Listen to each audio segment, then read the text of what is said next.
A lot of this isn't going to make sense to you, and I'm sorry about that. I'm just going to start at the beginning, with the house.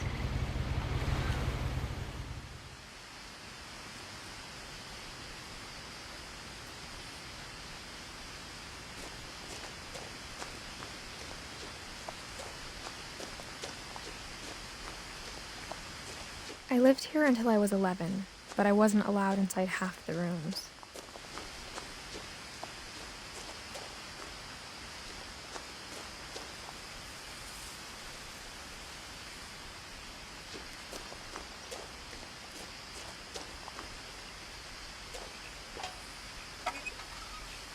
Inside the mailbox were bills from 7 years ago, marked urgent, open immediately.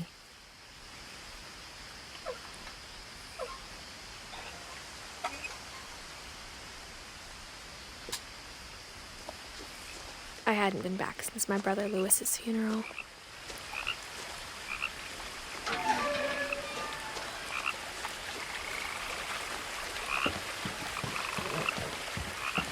In her will, my mother left me a key, but didn't tell me what it unlocked. Maybe she thought I'd know, or she thought that the mystery would be enough to bring me back.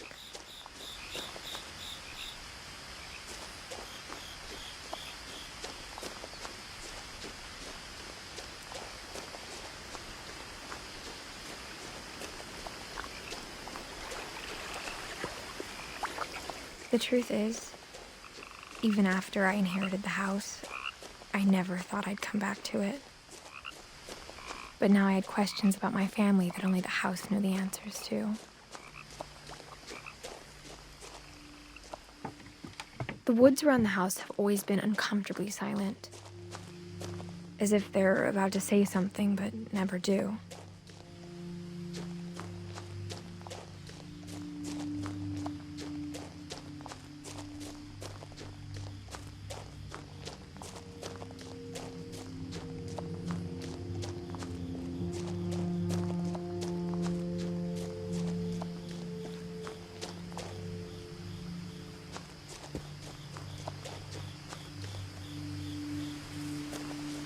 The house was exactly like I remembered it, the way I'd been dreaming about it.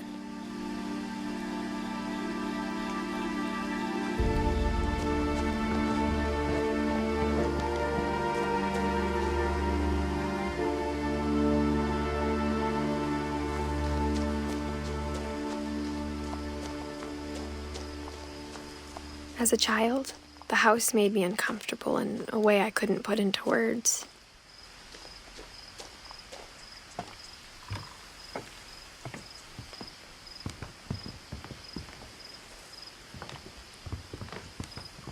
Now, as a 17-year-old, I knew exactly what those words were. I was afraid of the house.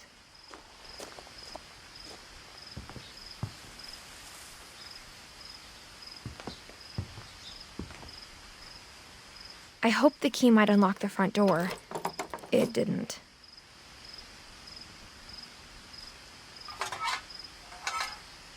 Looking in, I felt like the house itself had been waiting for me.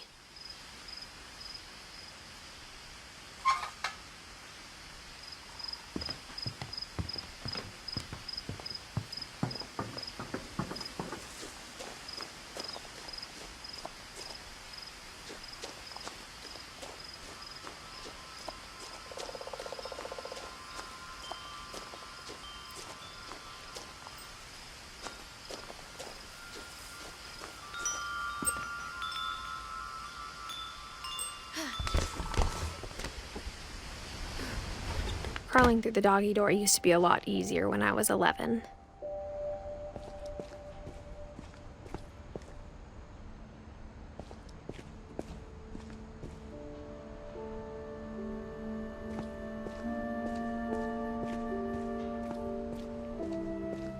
For the first time in years,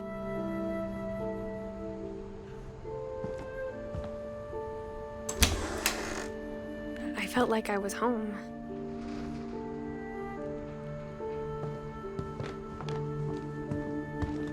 But instead of a family, there were just memories of one.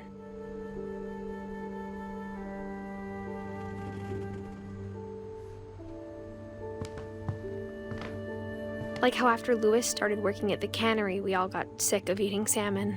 Except our cat, Molly.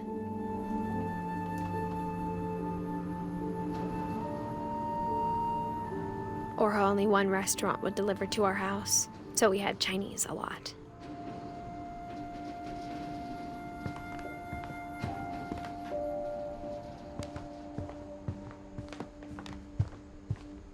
The table was still a wreck from the night we left. It was like a bomb had gone off, killing everyone but sparing the furniture.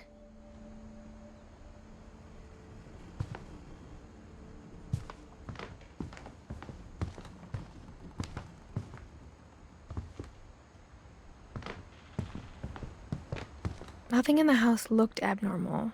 There was just too much of it, like a smile with too many teeth.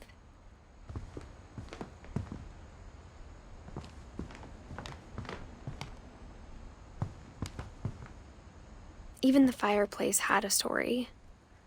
Edie told me the bricks came from the original house, after it sank.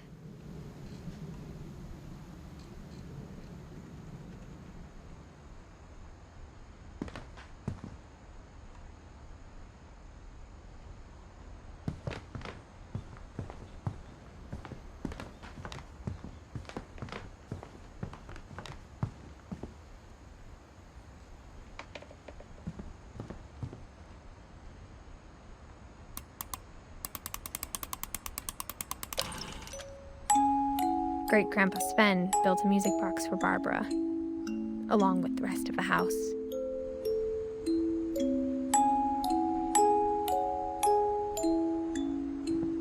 Mom always told me to stay out of the basement, so I wasn't too surprised when the key didn't fit.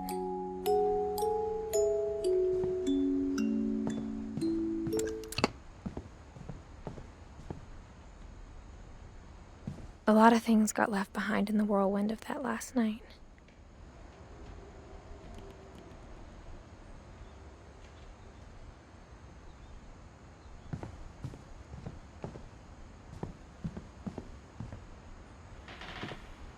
After Milton disappeared, Mom sealed up all the bedrooms.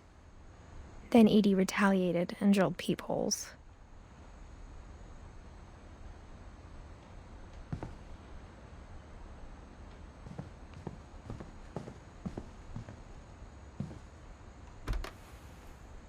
Molly always seemed like a girl I could imagine being friends with, if she hadn't died in 1947.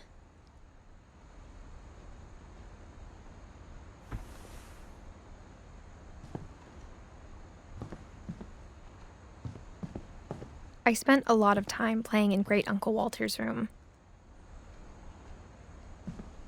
I think my mom sometimes regretted not sealing it up.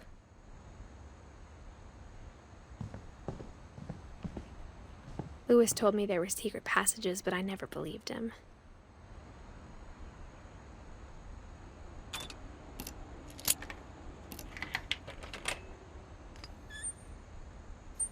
Turns out, my mom was really good at keeping secrets. Now it was time to find out what my mom had been afraid of.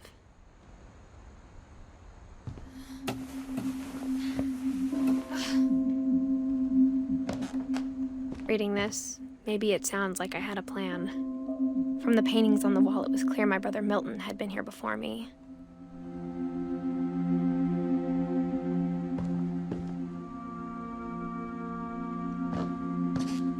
But I had no idea what was behind that door.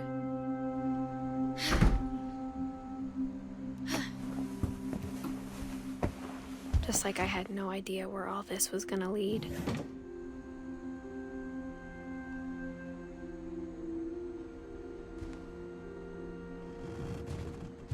I grew up looking at Molly's room through the peephole. Being inside for the first time, I felt like I'd stepped behind a painting. I got the sense Edie had spent a lot of time here, before my mom sealed the doors.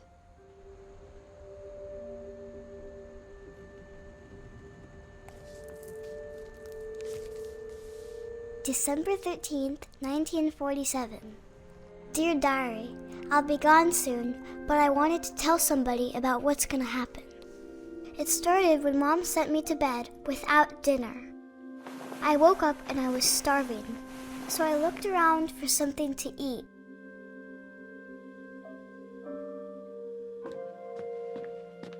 The gerbil food was dry, but I didn't mind it.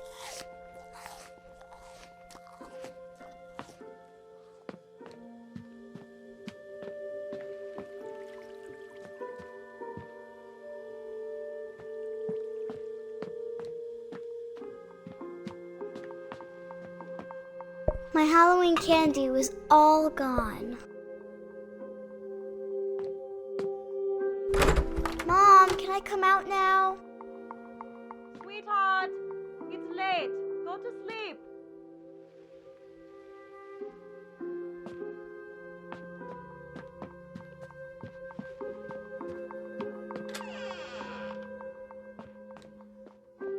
I kept eating and eating.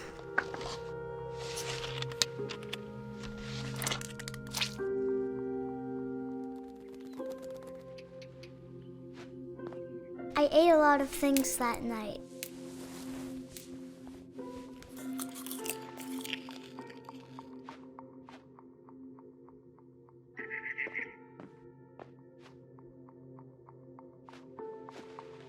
Then I heard chirping outside my window. It was a barn swallow going back to her nest. I reached out for her.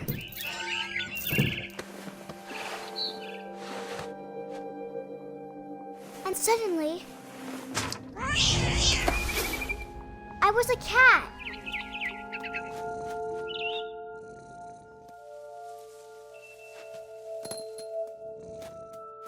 I tried to be quiet, but the bird was really scared.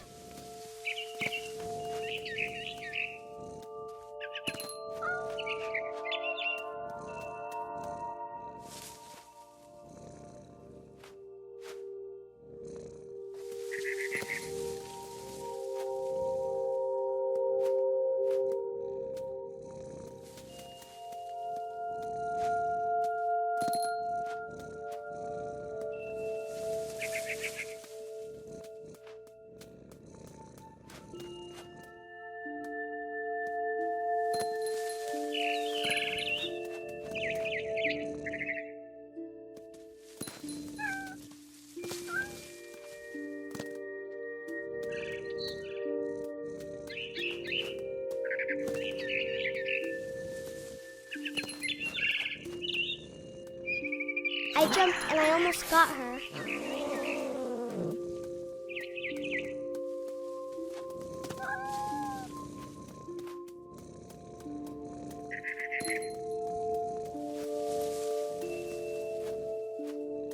I could tell she was getting really tired.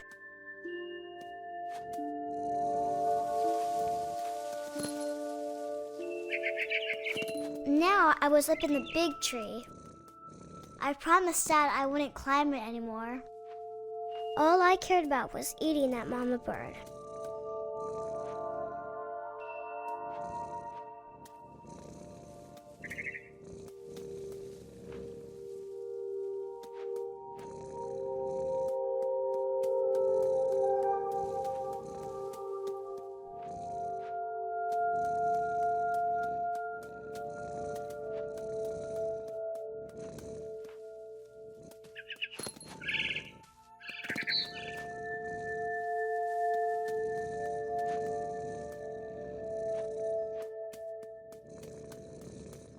I gobbled her up.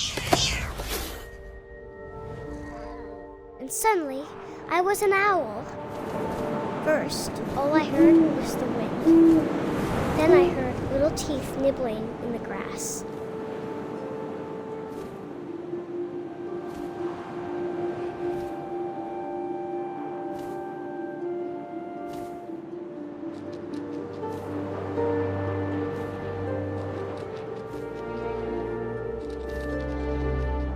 Rabbits.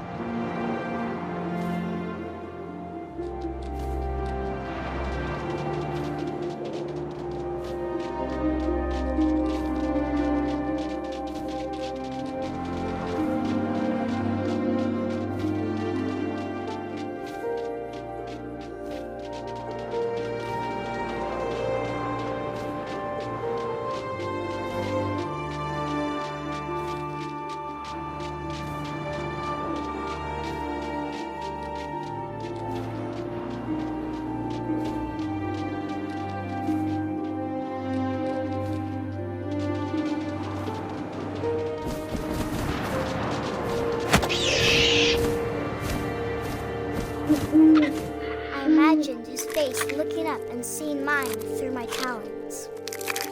I swallowed him up, and I didn't chew one bit. Then I flew off to find something bigger.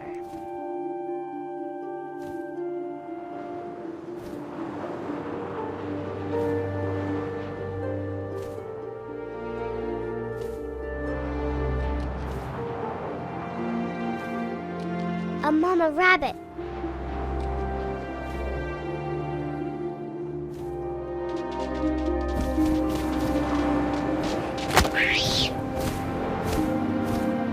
She was almost too big to carry. I started choking, but I couldn't stop eating. And suddenly, I was a shark.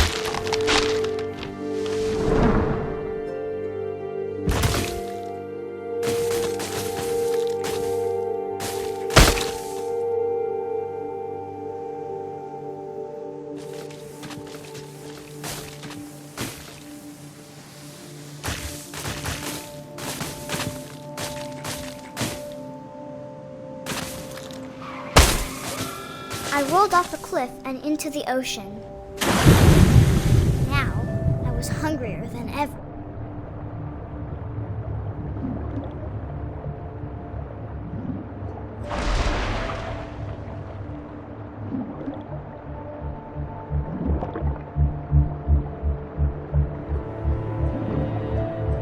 I wanted fat, juicy seals.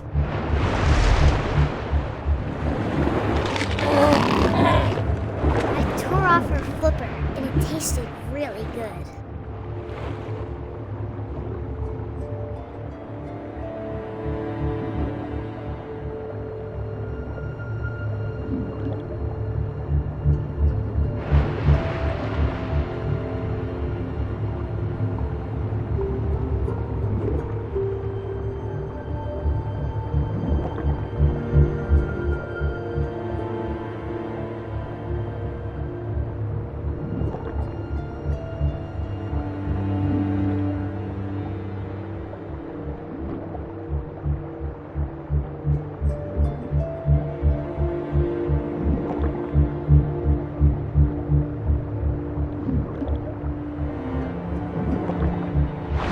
Grabbed on tight, but I was so hungry, I jumped out of the water. When I opened my eyes, everything had changed.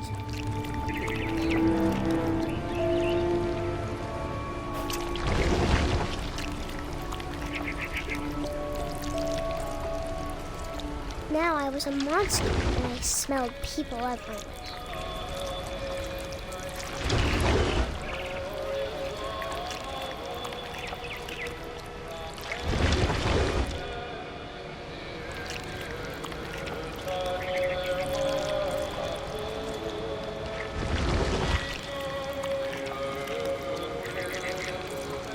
I was big, but I moved real quiet.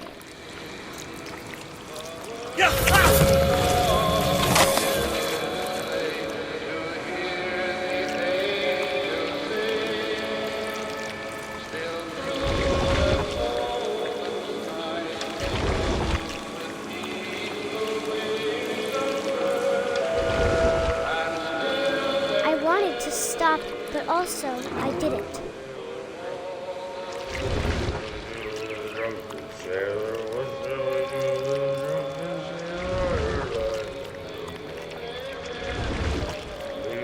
Belly with a rust. Belly with a rust.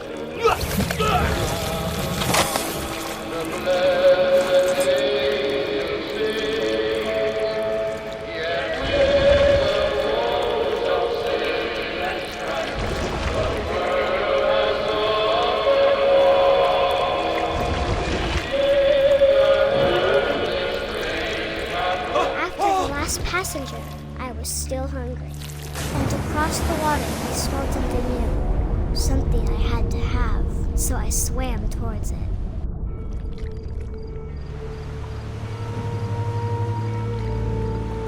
I slithered onto the sand, and the good smell went into an old pipe.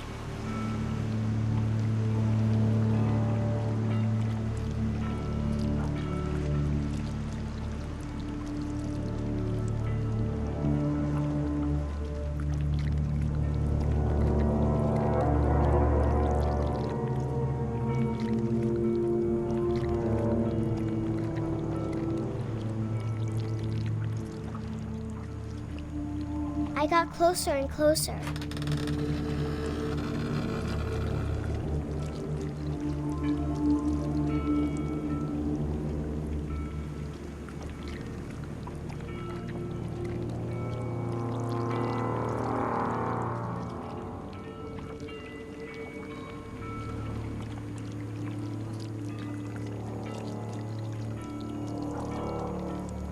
All of my stomach started growling.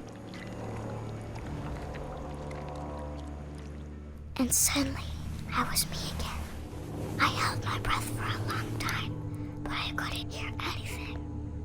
I think it's waiting for me to fall asleep. But it's not going to wait much longer. It needs to feed, and we both know I will be delicious.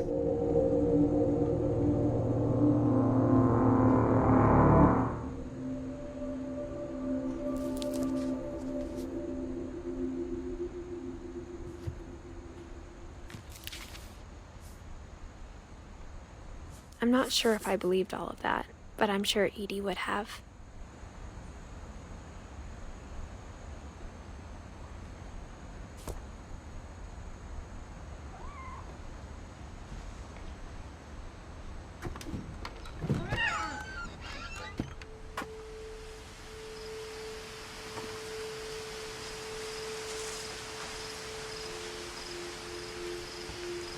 This will be obvious later, but my mom never told me any of these stories. Edie would have, but Mom didn't like bringing up the past. Though, when we adopted a stray kitten, she was the one who named it Molly. I spent a lot of time in Great-Grandma Edie's room. We got along, and it was a good place to hide from my mom.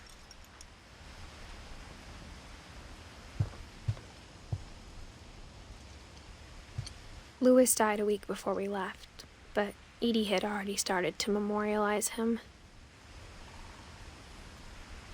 Edie knit me a new pair of gloves every year, just in time to replace the old ones.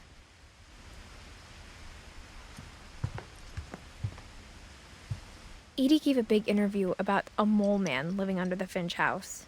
My mom was furious.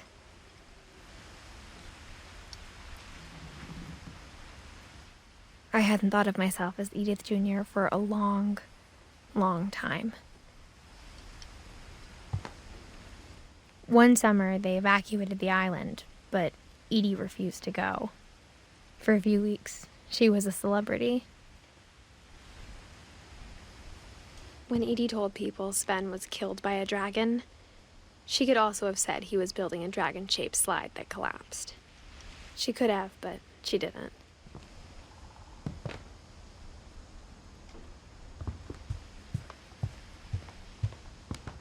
Her room was like a museum.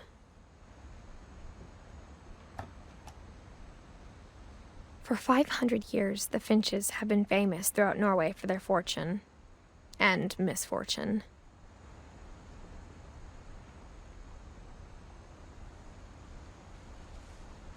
Odin Finch buries the latest victims of the family curse, his wife Ingeborg and their newborn son, Johan.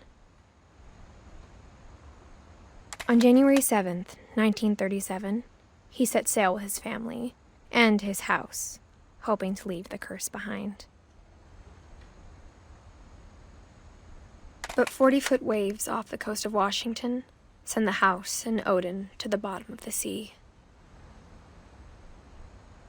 Odin's daughter Edie, with husband Sven and baby Molly, step ashore on their new home, Orcas Island. Odin Finch is the first to be buried in the new family cemetery.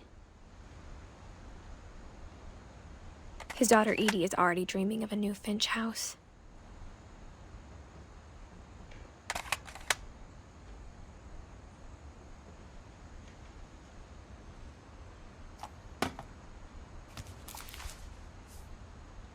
Whatever's wrong with this family, it goes back a long ways.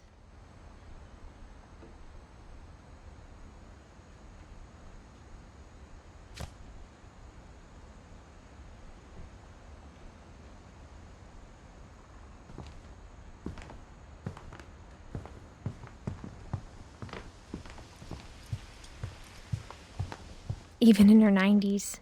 Sometimes Edie seemed a lot younger than my mother.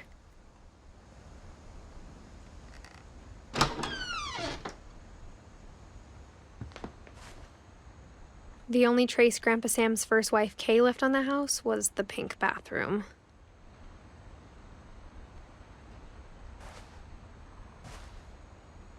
It was a pretty big trace.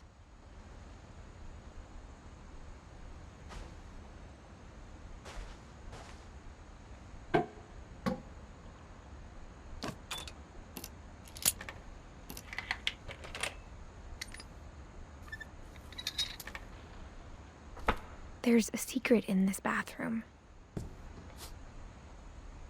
It's in the last place you would look. It isn't in the cupboard. It's hidden in this book.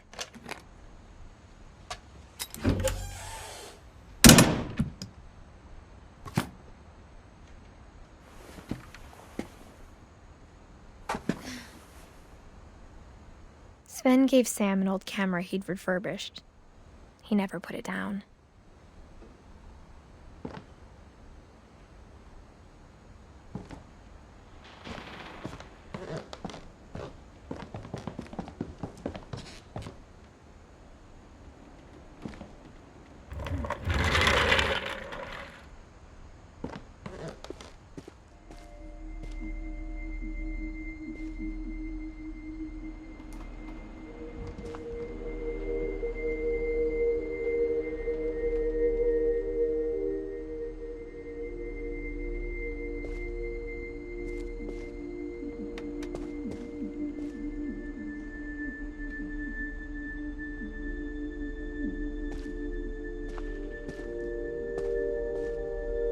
I knew Grandpa Sam had a twin, and that he never talked about him.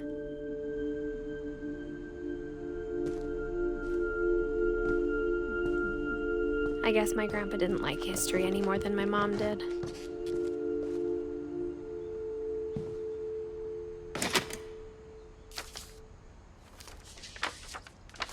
How I Want to Remember My Brother by Sam Finch. The thing I remember is that when he made up his mind, that was it.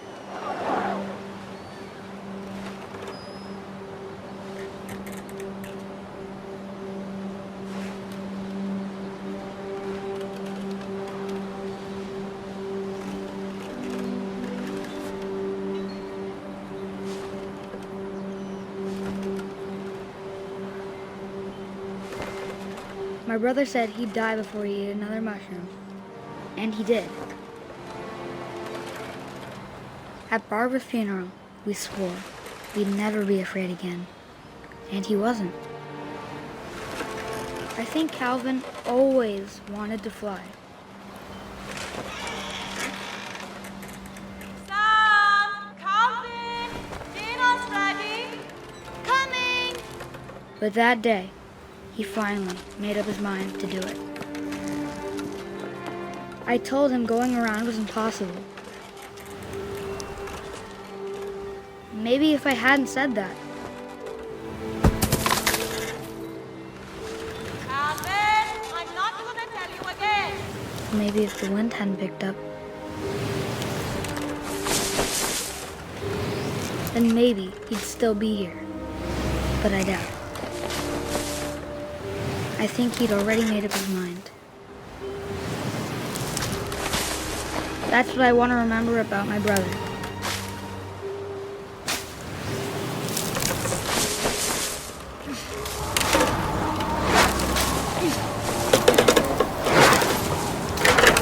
The day he made up his mind to fly, and he did.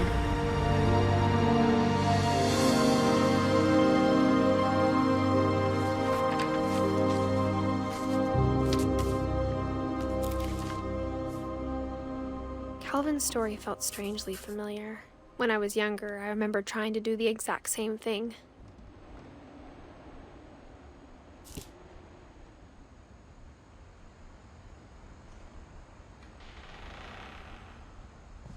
After the funeral, Edie roped off Calvin's half of the room.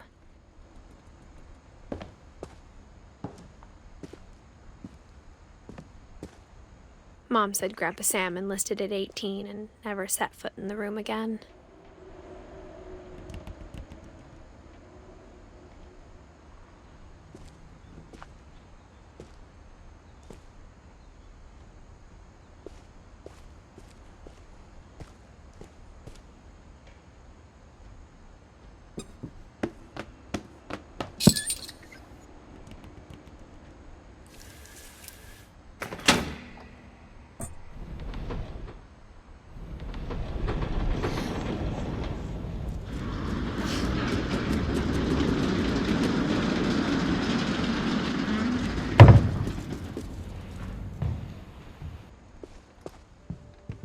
The passages were a pretty tight fit. They'd obviously been built for smaller hands and bellies.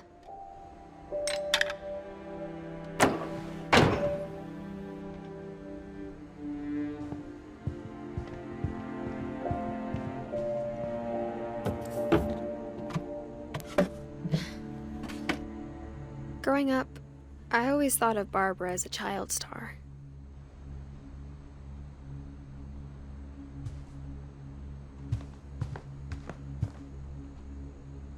I never thought about how hard it must have been for her afterwards.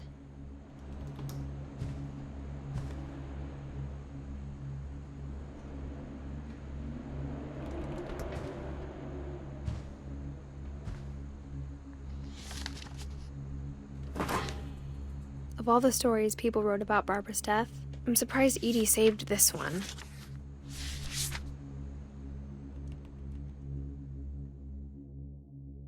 Old Jack here with another ghastly tale inspired by America's most unfortunate family. I'm calling it The Surprise Ending of Barbara Finch. As a child star, Barbara was famous for her scream. Now at 16, she was all washed up. A has-been. But in a lucky break, she'd been asked to perform her signature scream at a local convention for monster movie fans. It was just the boost her career needed. Unfortunately, her scream hadn't aged well. Getting better. I think you just need the right motivation. Her biggest fan and current boyfriend, Rick, was about to demonstrate when... Now that was a great scream. It was Barbara's father, Sven. He'd slipped into a table saw and had to be rushed to the emergency room. So Barbara got stuck babysitting her youngest brother, Walter. Her convention comeback was canceled. Okay, I'm hearing frustration, but I'm not hearing terror. What if I tried... A gang of hoodlums in Halloween masks have been terrorizing Orcas Island tonight. Police are urging residents to... That came from the basement. You're right! Also, I loved your delivery on that. Why is your basement door locked? Because my dad likes making puzzles and secret passages. There's a key hidden in the music box. The secret is to keep winding and winding until finally the key pops out. Thanks, babe. I'll be back in a sec. 20 minutes later, Rick hadn't returned. So Barbara went to look for him, right on cue. She reached for the music box.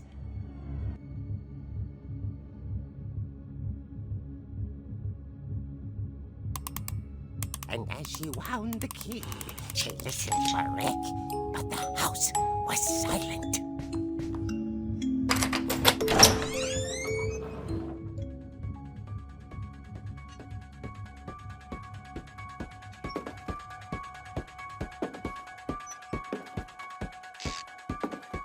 She found Rick's crutch and imagined the worst.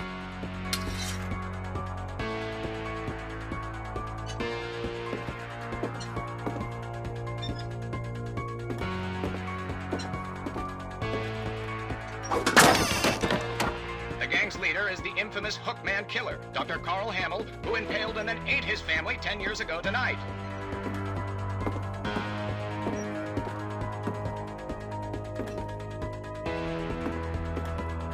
The old fridge rattled and grew still.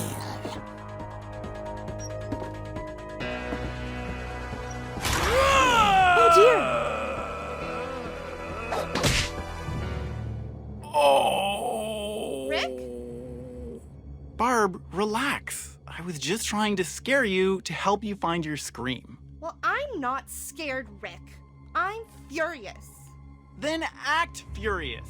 All I'm getting from you now is that you're hurt and confused and you're... She threw him out, but she kept a little something to remember him by. Barb, have you seen my other crutch? And she was still holding it when she fell asleep watching the late picture show. Hours later... Barbara! Walter, what's going on up there? Ah! Okay, I'm coming up, but if this is a trick, you're dead, Walter.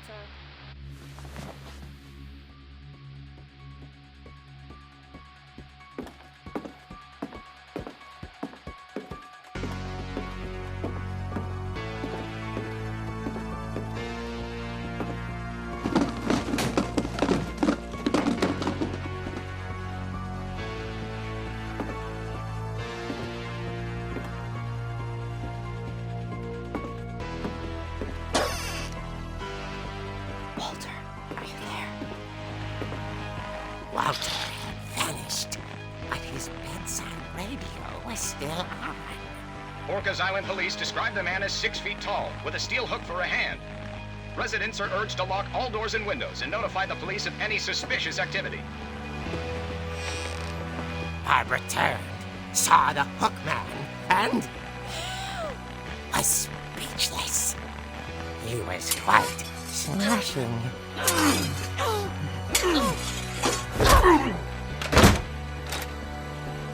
And he was.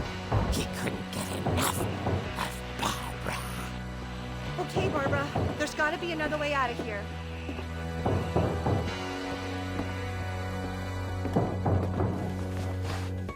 That night, she played her part beautifully.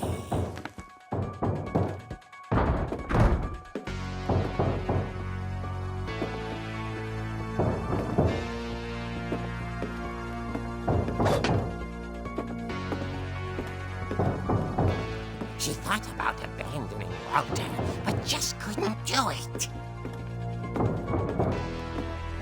Molly's door hadn't been opened in years.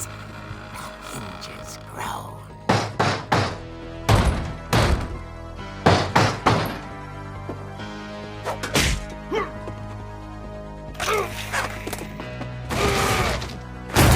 He wasn't moving, but she sensed the story might not be over yet.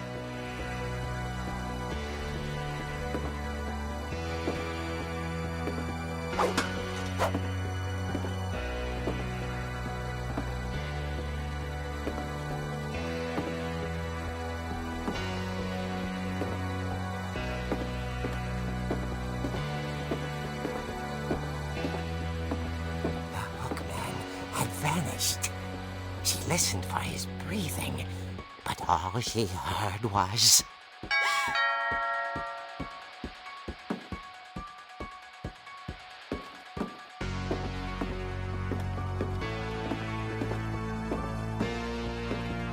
someone at the door was dying to speak to young Barbara. At the door, she heard whispering. Was coming from inside the house.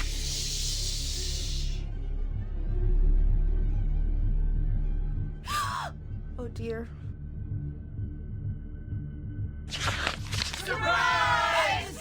Bravo, Barbara! You were wonderful! The monsters had come to surprise her. For Barbara, it was a dream come true. Then she saw what kind of monsters they were, and she realized what was about to happen. She was going to be famous. And with her final breath, Barbara Finch gave the performance of her life.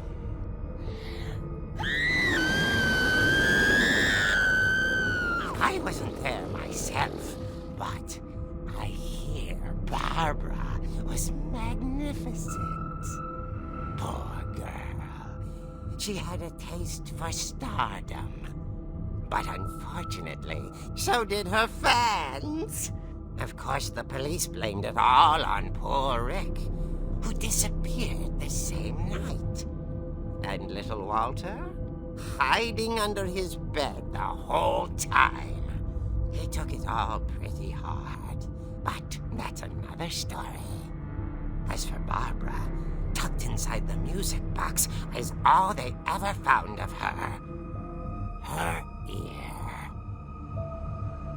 Now that's what I call a real eerie tale.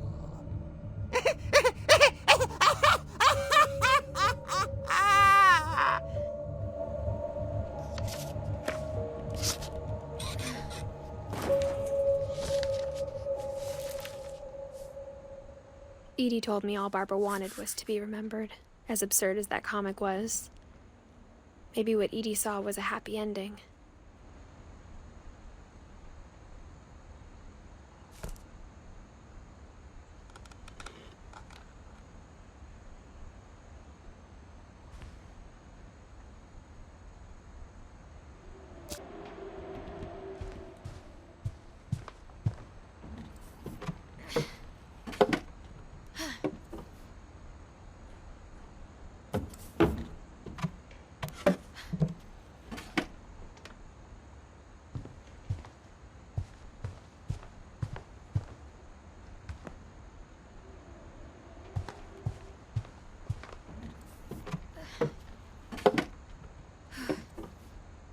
I guess now I know why Mom didn't like me playing with the music box.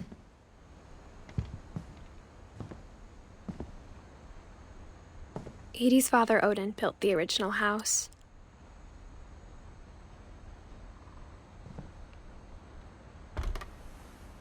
Barbara was a child star for 2 years, until America grew out of it.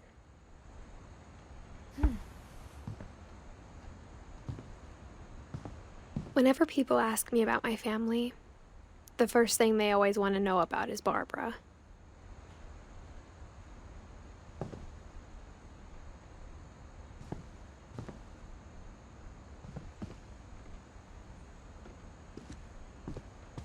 Mom must have locked the third floor stairs on the night we left. It's funny. All those times I played with the music box and never found the basement key.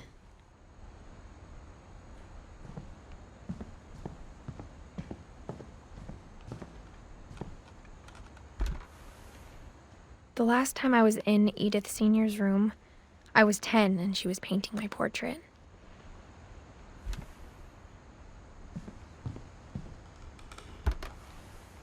As a kid, I just assumed every house had peepholes and sealed rooms you weren't allowed inside of. My Grandpa Sam spent 7 years sharing a room with his dead brother, Calvin.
Mom said the basement was off limits, unless I wanted another tetanus shot.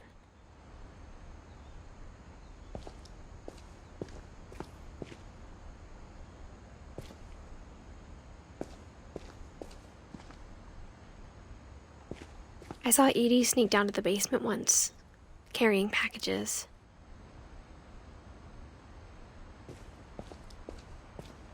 I thought maybe she was hiding presents.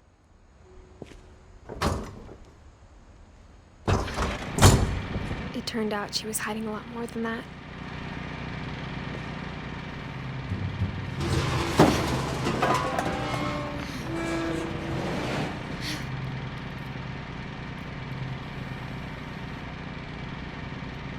I remember asking Mom once about where Walter had gone. She said after Barbara died, he got as far away as he could. If there's a pattern in all these stories, I think it's that none of us has gotten very far.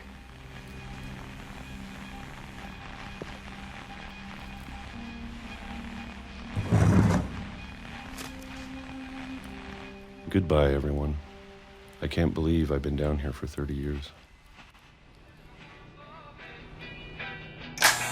On that first day, after the shaking started, I didn't think I'd survive a week.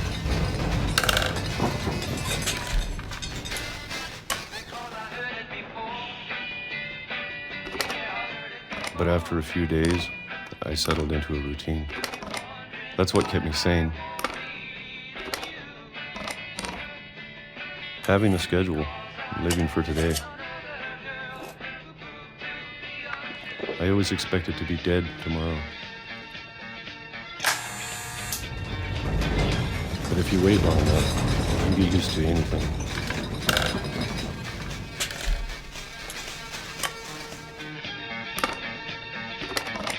Even a monster on the other side of the door starts to feel normal. Almost friendly.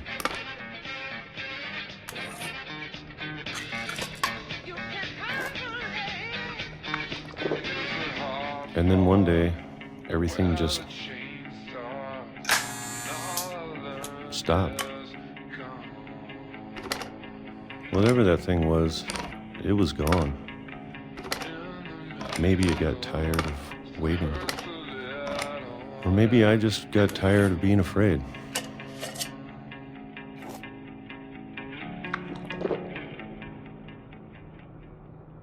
It's been a week now, the longest in 30 years. I'm done waiting. I have to leave while I still can.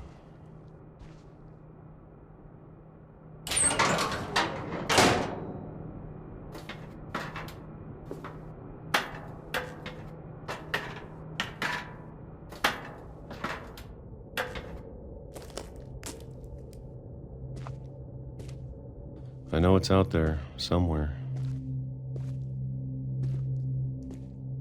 Whatever killed Barbara and Molly and Calvin. Maybe this is all a mistake. But I need to stop living the same day. Even if it kills me.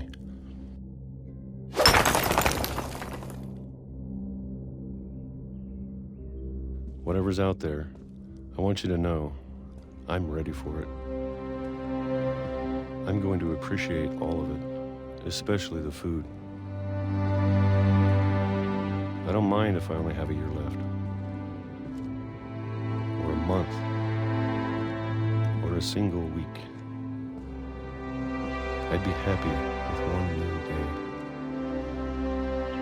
I can already imagine the sun on my face.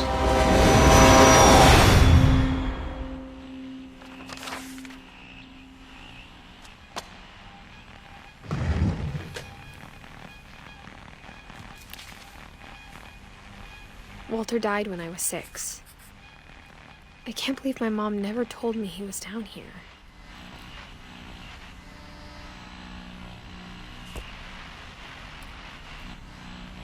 I'm sure my mom was trying to protect me.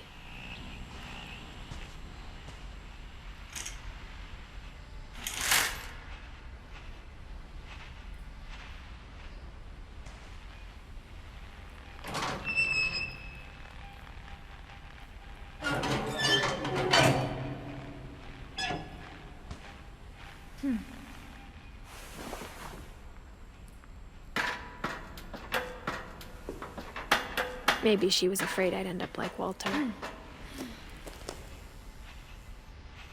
But if she never told me about an uncle under the house,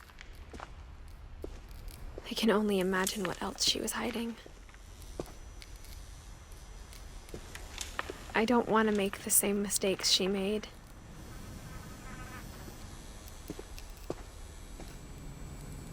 Trying to bury something that's still alive.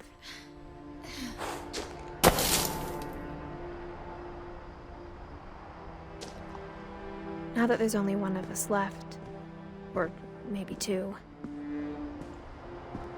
I thought it was time I heard the stories for myself and found out what happened to everyone else. But now I'm worried the stories themselves might be the problem. Maybe we believed so much in a family curse, we made it real.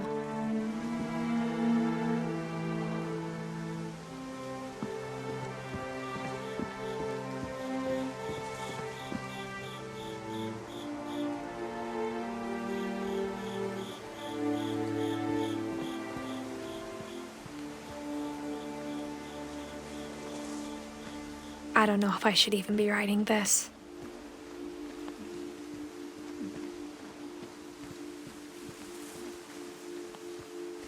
Maybe it'd be better if all this just died with me.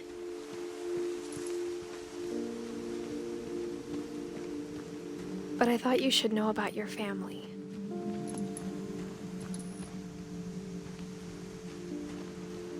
And the history you're a part of.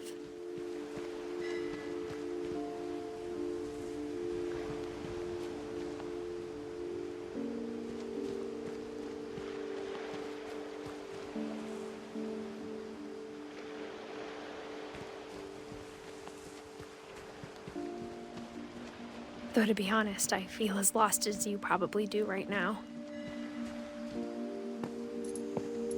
I think the people in these stories believed them, for what that's worth.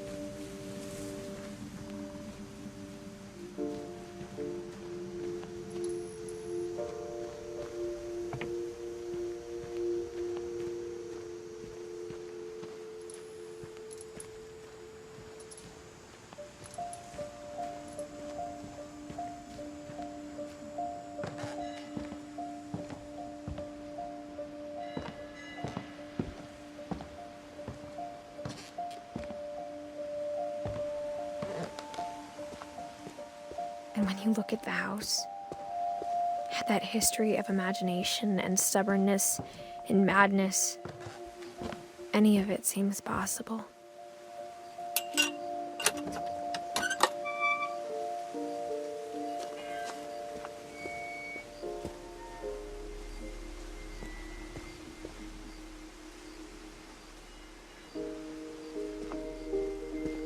I think we've been surrounded by death for so long, we've just gotten used to it.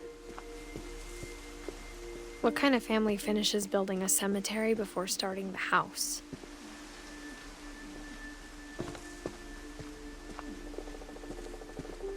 It's embarrassing for me to admit this, but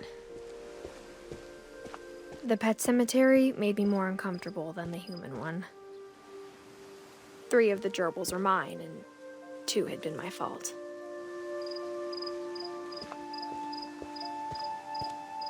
Sven built the house, but it was Edie who designed the cemetery.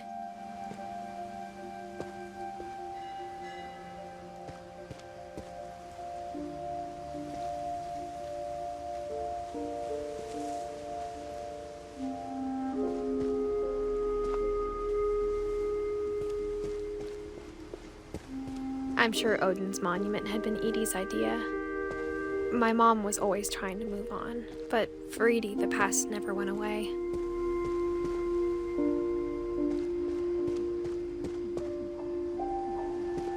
She could see it poking out of the water at low tide.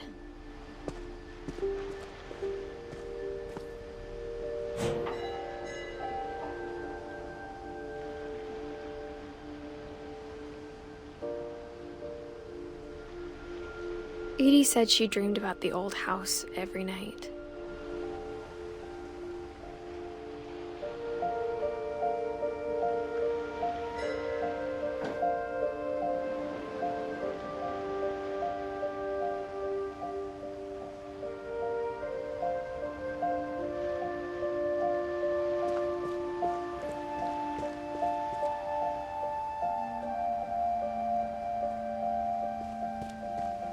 Edie's side was always easier for me to understand. But the older I get, the more I can see where my mom was coming from.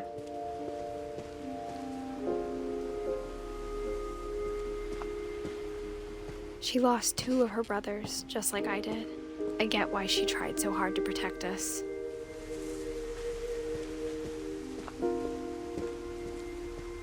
There's so many things I wish I could ask my mom now.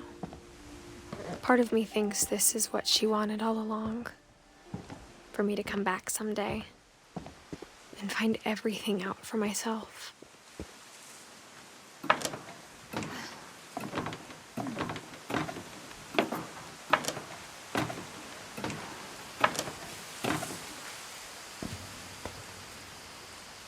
But looking back on it now,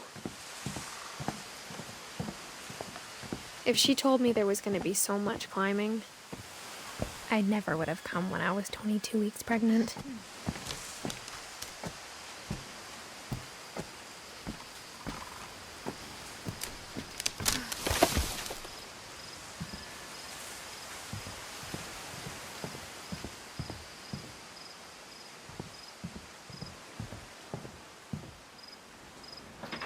I never met Grandpa Sam, but I think he and my mom had a lot in common.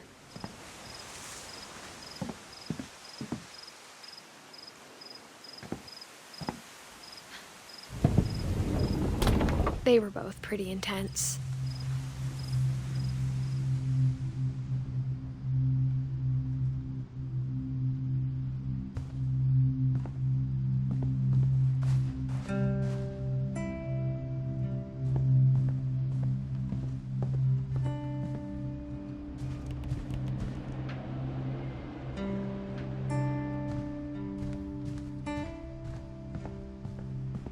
Instead of hiding from death, Sam seemed to go out of his way to meet it.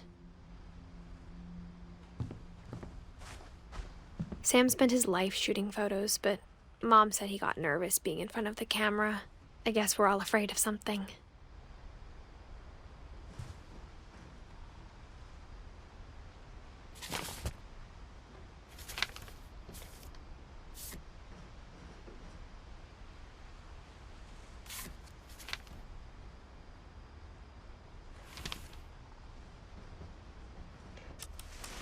Dawn, I promise, you'll never forget this weekend. Yes, sir. These memories are gonna last a lifetime. Am I gonna have to shoot anything? It's a hunting trip, Dawn. Shooting is strongly encouraged. What? Perfect. It's gonna rain the whole weekend, isn't it? I will never forget this weekend, Dad. That's the spirit. Okay, got it. I'm gonna take some pictures, okay? Just be careful. That camera's older than you are.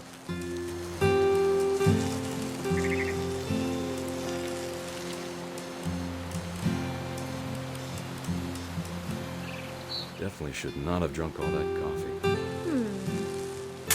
Hey! That's a keeper. I'm just saying, I'm not always gonna be here, Don. You'll need to remember this stuff, if you want to survive. I'll be fine, Dad. You know who else thought he was gonna be fine? Some guy who died. Dawn, I'm being serious. I know, Dad. You're always serious. Doesn't being out here make you want to chill out? To tell you the truth, I haven't been out here in 20 years.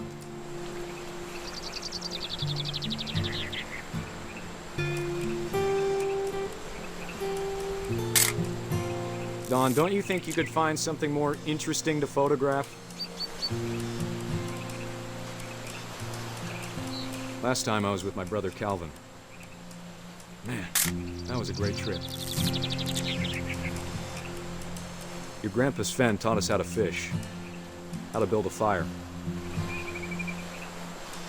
We found an old logging trail. There were deer everywhere. I bet if I could remember where that trail was, we'd spot a buck for you in no time. Give me a minute to check the map.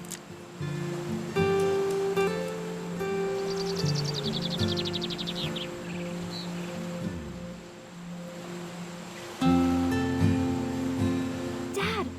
Good eyes, Dawn. Before you take the shot, let me get a picture of you.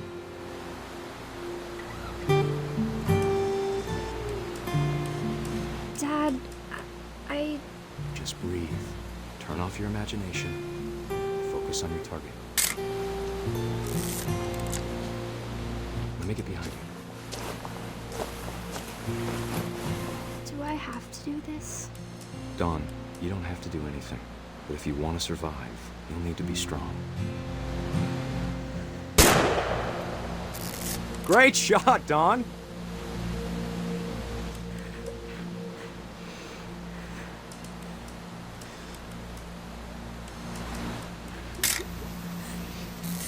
I'm proud of you, Dawn. Always remember that, okay?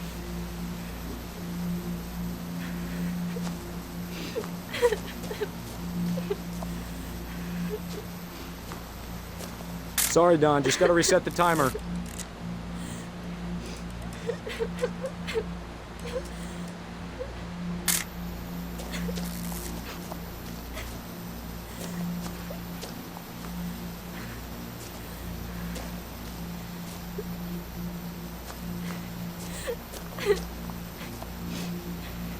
Hang on, kiddo. Just trying to get a shot of the two of us together.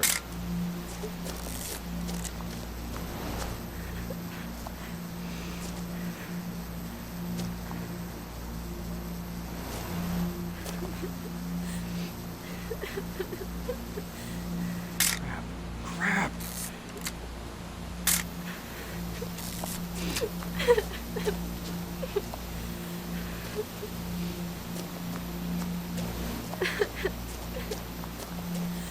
Dad, it's twitching. I think That's it's totally normal, Dawn. Just focus on the camera. Try not to think about... Dad!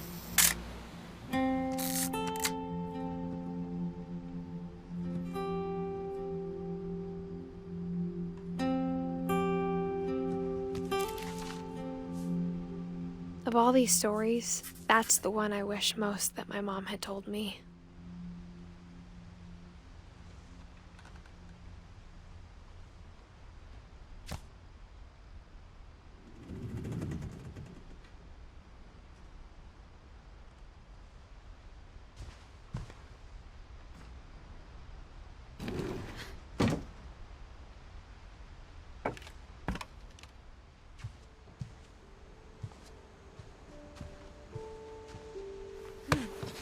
After Sam died, my mom and Edie got really close.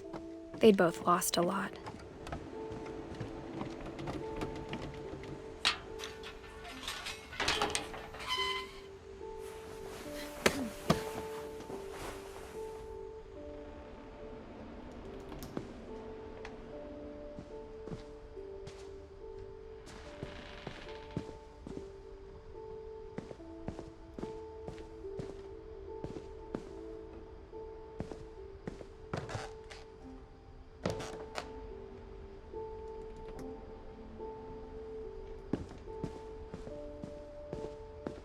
I can't imagine my mom ever writing poetry, and yet...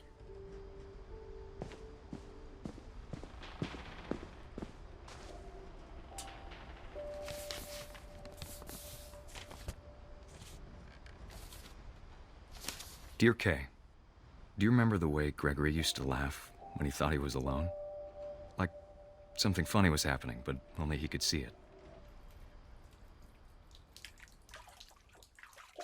I think he saw things the rest of us don't.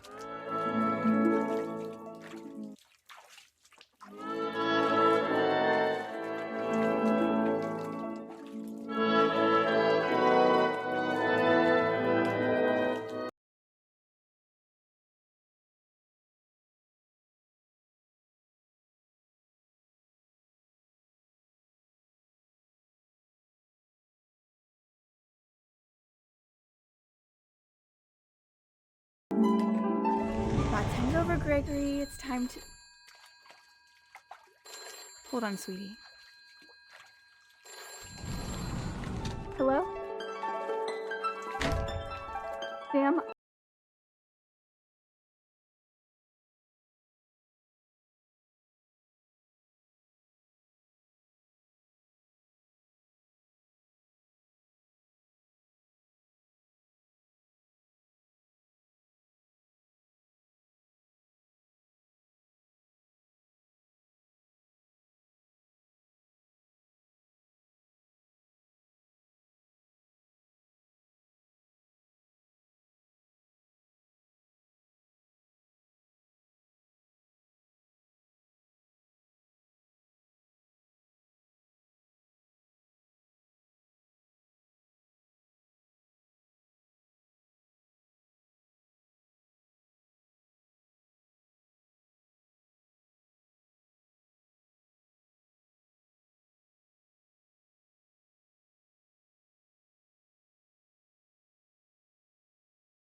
I know you did everything you could. Maybe if I hadn't called that night. Damn it. Hold on, I don't want Gregory to hear this.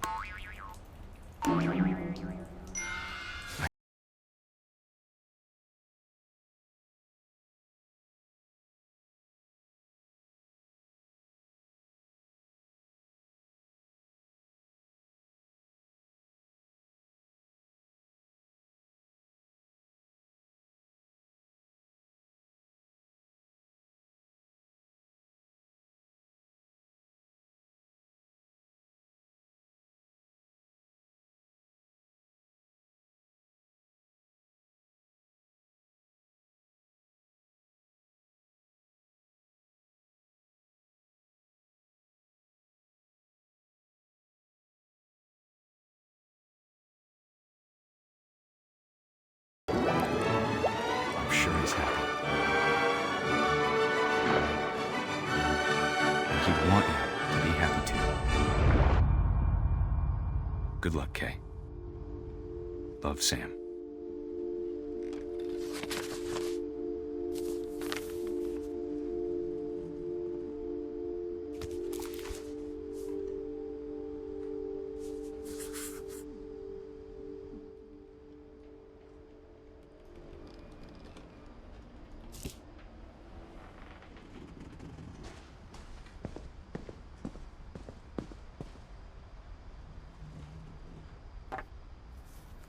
A poem for Gus, who always said the wedding was a bad idea.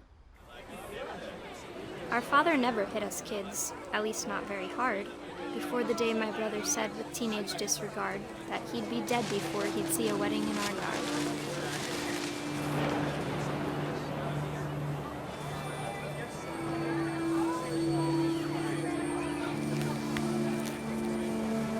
My father made him come, of course, but Gus stood far apart, just flew his kite and bottled up the storm inside his heart.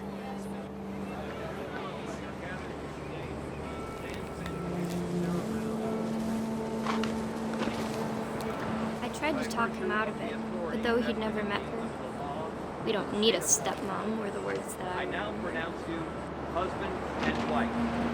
You may kiss the bride.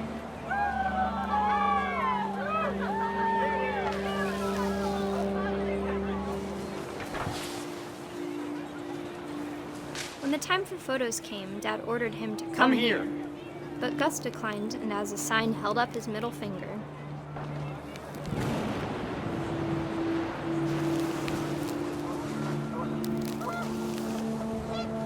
The wind picked up, and panicked geese appeared and quickly went.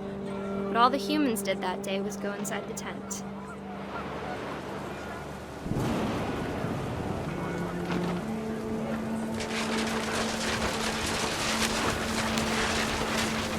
Rain came down in buckets then, but no one seemed afraid that nature might destroy the tent our dad had crudely made.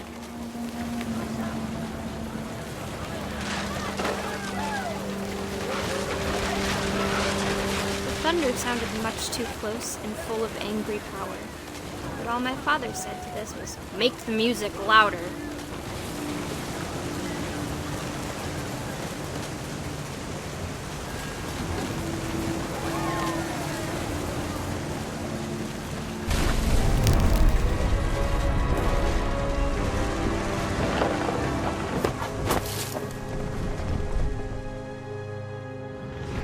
I wish that I could truly say I thought about you on that day.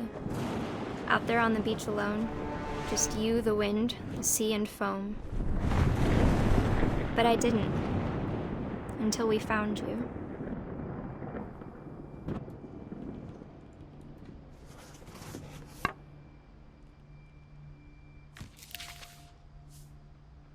She never talked about him, but Mom told me once if I was a boy, they were going to name me Gus.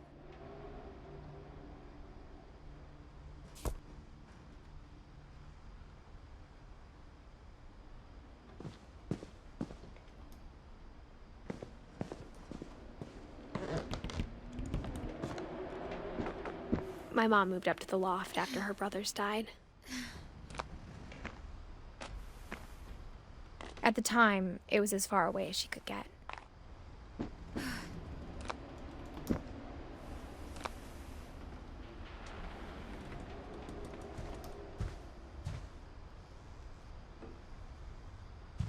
Religion was another thing my mom never talked about, but I think it helped her a lot after her dad died.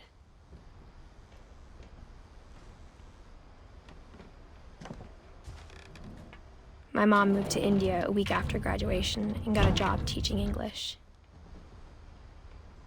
She spent a summer building houses in Calcutta, where she met my dad, Sanjay. Louis was born a year later.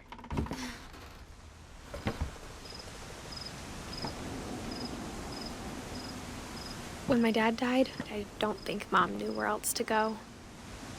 I'm sure Edie was happy to have her back. And to see kids in the house again. The house had to get a little bigger, but Edie was used to that.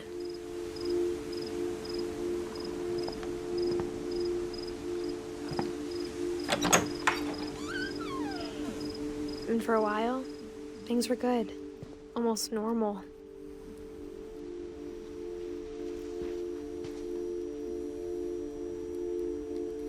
But it didn't last.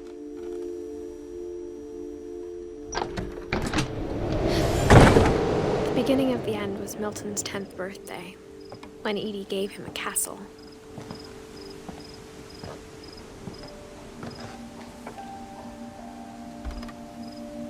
After Milton disappeared, the only thing he left behind was a room full of paintings.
Milton Finch in The Magic Paintbrush.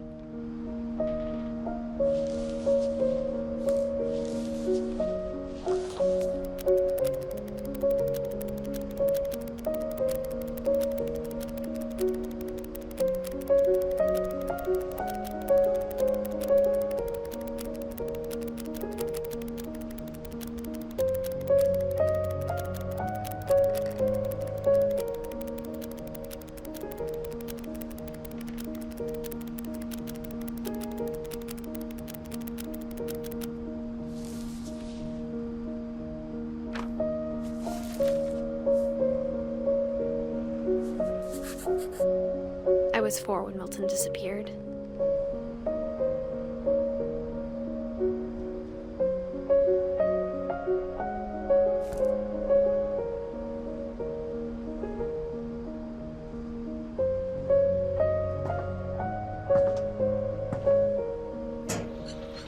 Mom spent months searching for my brother. Then she sealed the doors.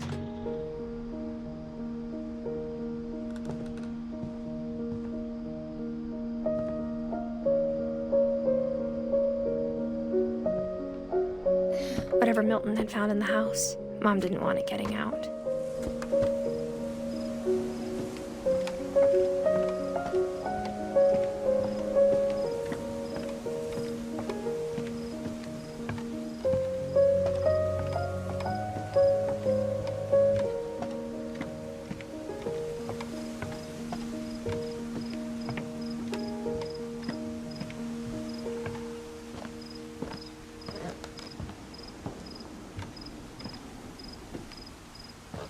Mom definitely blamed Edie, but I think Louis blamed himself. After he graduated, he just spent more and more time in his room, until Mom got him a job at the cannery.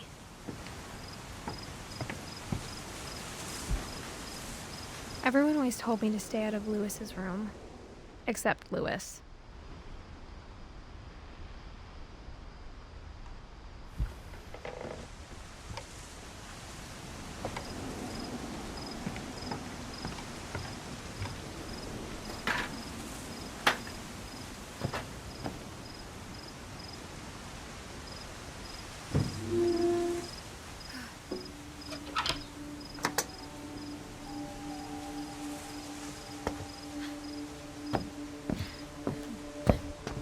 Louis's room smelled very, very familiar.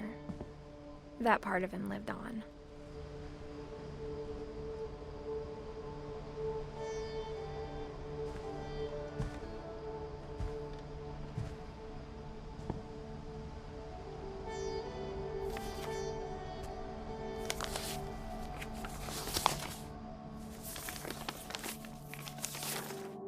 Dear Mrs. Finch, as Louis's psychiatrist, I can understand your desire for an explanation.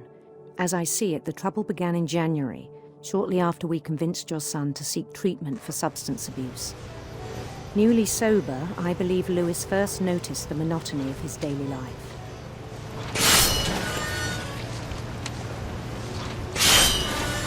He kept working at the cannery, but he withdrew part of himself. In our sessions, I saw the same behavior. His mind began to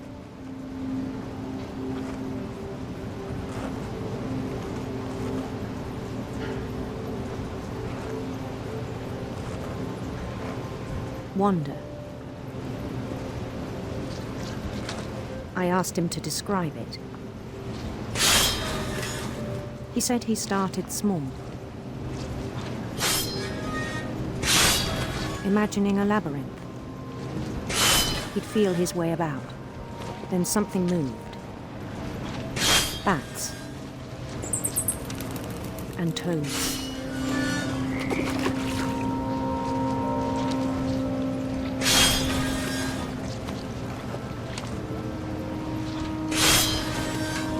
And things that have not names.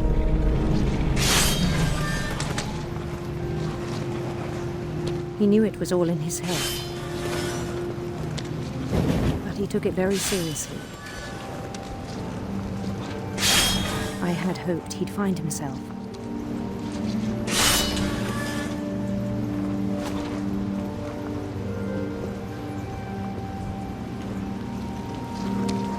But he found something more.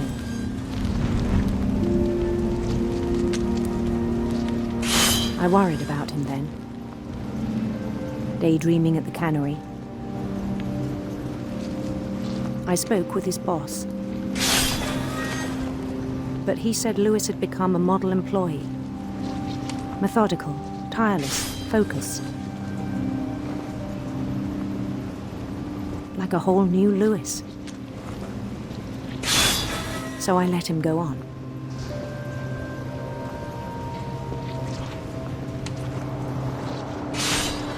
I even encouraged him. It seemed very promising at first. He told me he'd made a new friend.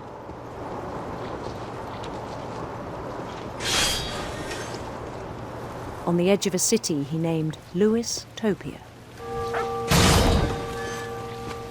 He built the city up slowly, brick by brick. Then he made musicians.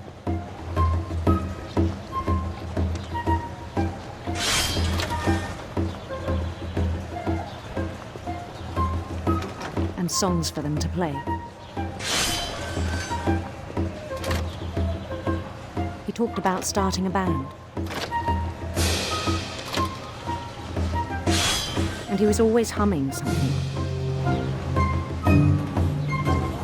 Every day his imagination grew stronger.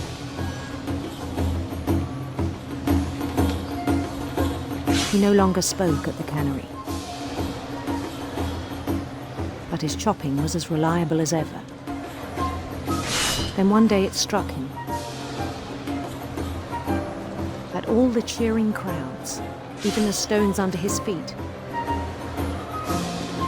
were all in his imagination, so he could do whatever he wished.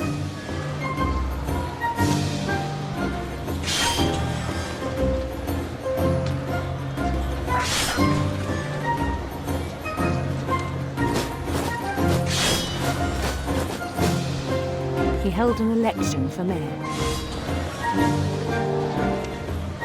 and he won. They begged him to stay, but his mind was already wandering.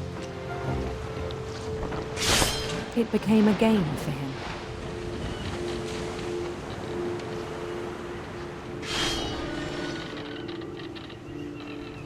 He'd conquer a city, then immediately push on.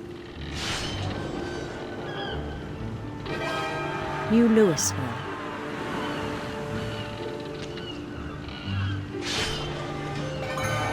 St. Louis. He started drifting away from our reality.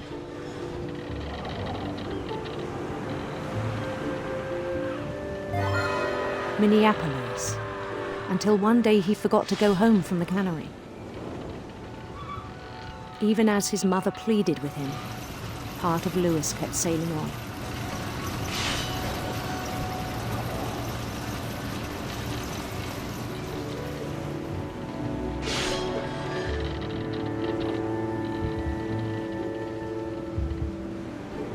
In Lewisburg, he heard rumors of a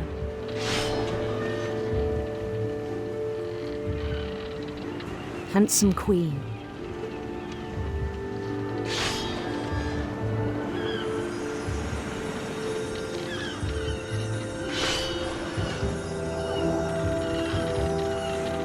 The queen was on her own quest for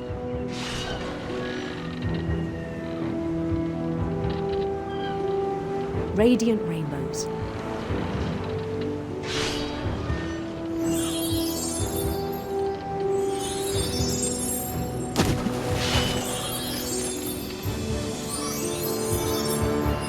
He followed the sound of her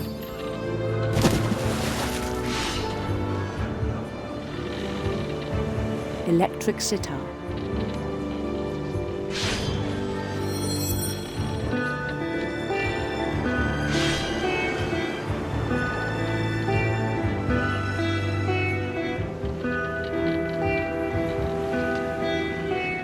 His chase led him to a golden palace east of the sun and west of the moon. Even then, his logic remained sound. He knew the world was all in his imagination.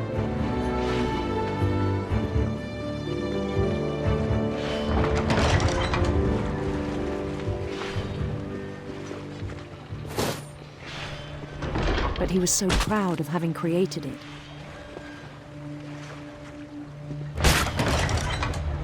In his own eyes, he'd become something greater than a king.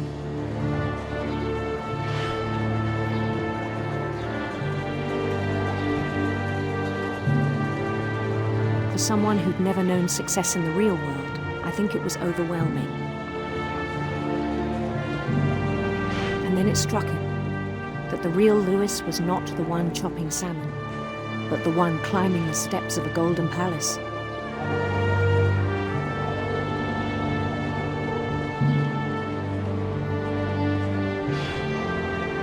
My imagination is as real as my body, he told me. It was hard to argue with him.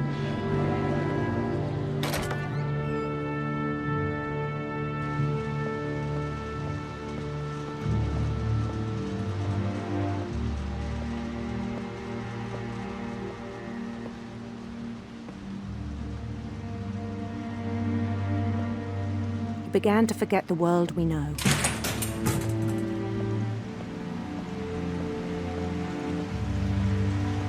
I think it pained him to remember Lewis, the cannery worker.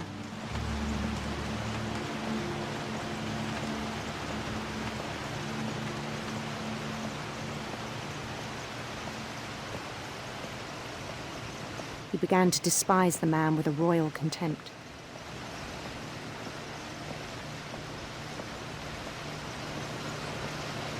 I still thought I could save him. Even after he said he was being crowned king over all the lands of wonder. The palace would be packed with his companions.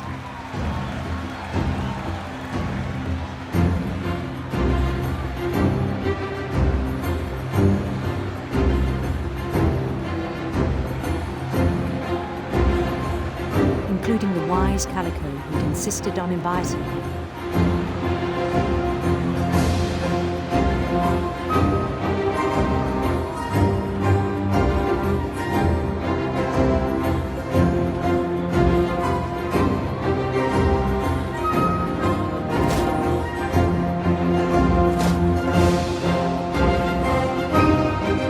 His queen waited, holding his crown.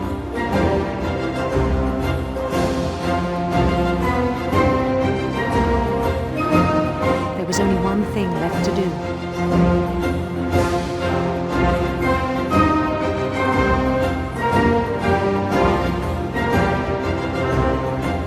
Bend down his head.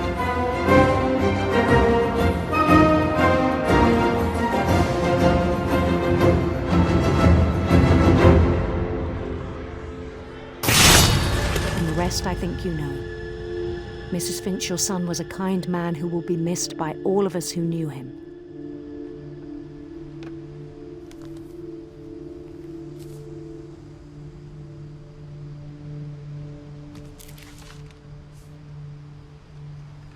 My brother was really cool. I wish you could have met him.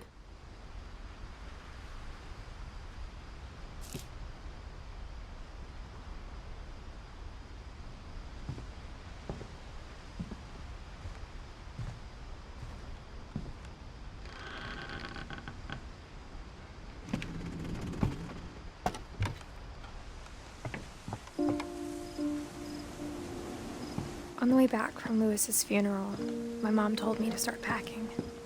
She waited until the day before we left to tell Edie.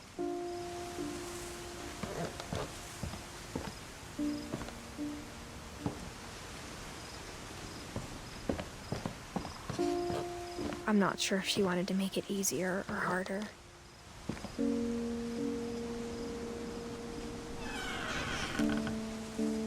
I wish we'd stayed.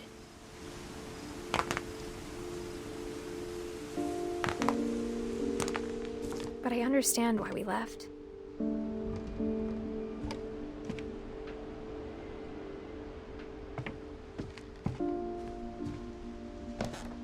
My mom ended up leaving everything behind.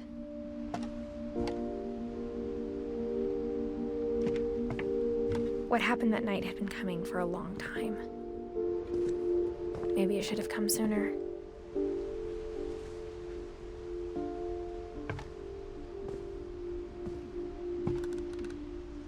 But it had to end one way or another. All that's left now is to tell you about that last night.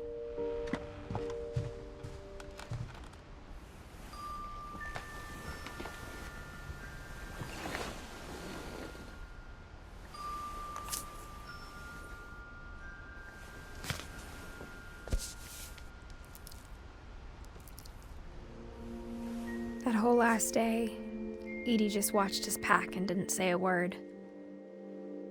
Until supper, when she raised her glass and said, "To our final night together, and all our final nights apart."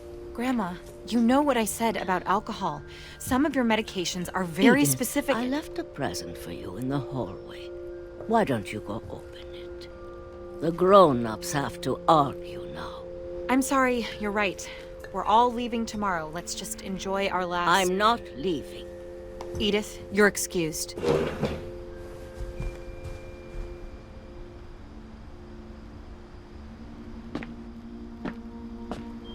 The power had been shut off that morning, but Edie always had plenty of candles. When my mom sealed the library, I don't think she knew about the other entrance.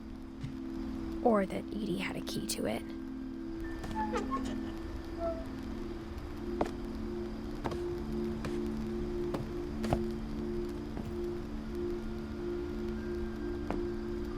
That thing you're afraid of isn't going to end when you leave the house.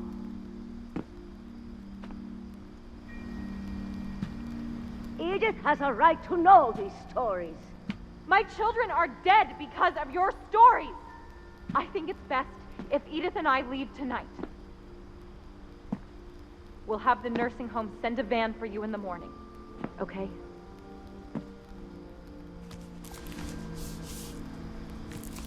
Dear Edith, there's so many stories I wish I could tell you, but there's only time for one. This is about what happened on the night you were born. That night, the tide went way, way out.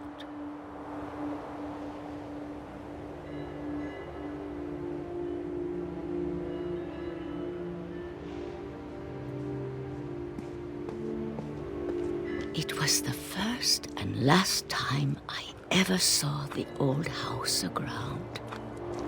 There'd been an earthquake out in the middle of the ocean. They called it the lowest tide in 1,000 years. God, it smelled awful. You know, I've seen that house every day of my life.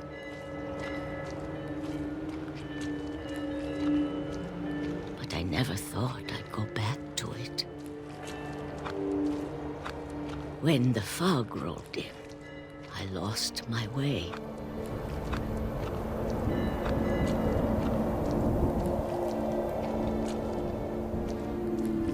I got turned around.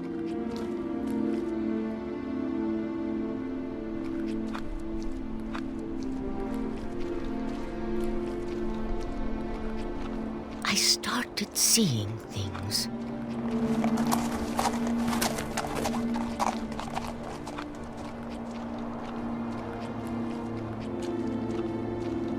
Things I'd forgotten had ever existed.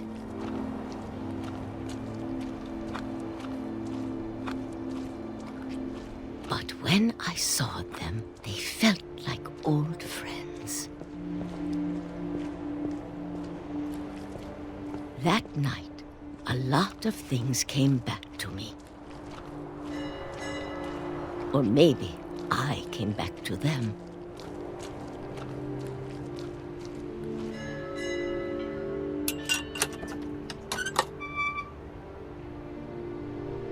Things I can't explain, but that I need you to try and... Edith, what are you doing in here? It's mine. Edith! Mom, you're gonna rip it. Let go! I kicked and screamed, but Mom dragged me to the car.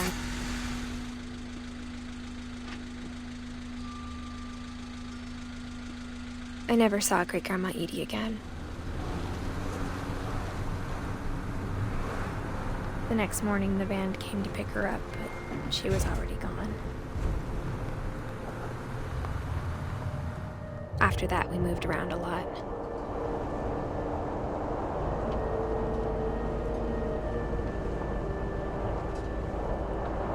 We both tried to make the best of it.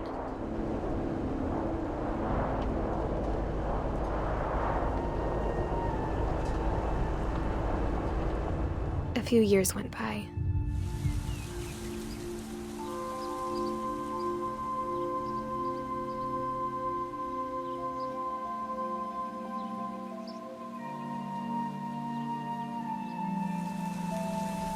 My mom didn't like to talk about it, but she started getting sick a lot. The rest happened pretty quickly.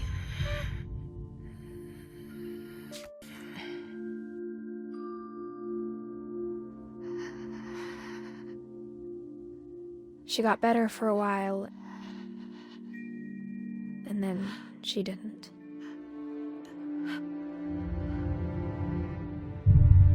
And then I was alone.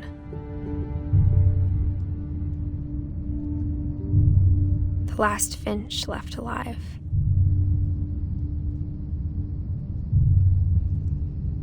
Until I found out about you. I'm still not sure what to tell you about all this. If we lived forever, maybe we'd have time to understand things. But as it is, I think the best we can do is try to open our eyes and appreciate how strange and brief all of this is. This journal was supposed to be for you.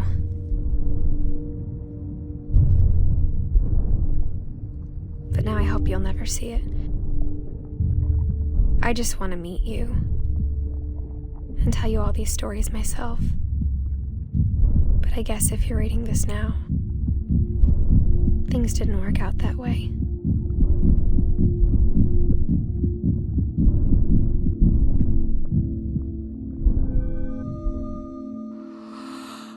This is where your story begins.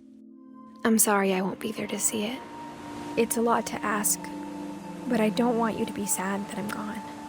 I want you to be amazed that any of us ever had a chance to be here at all. Good luck.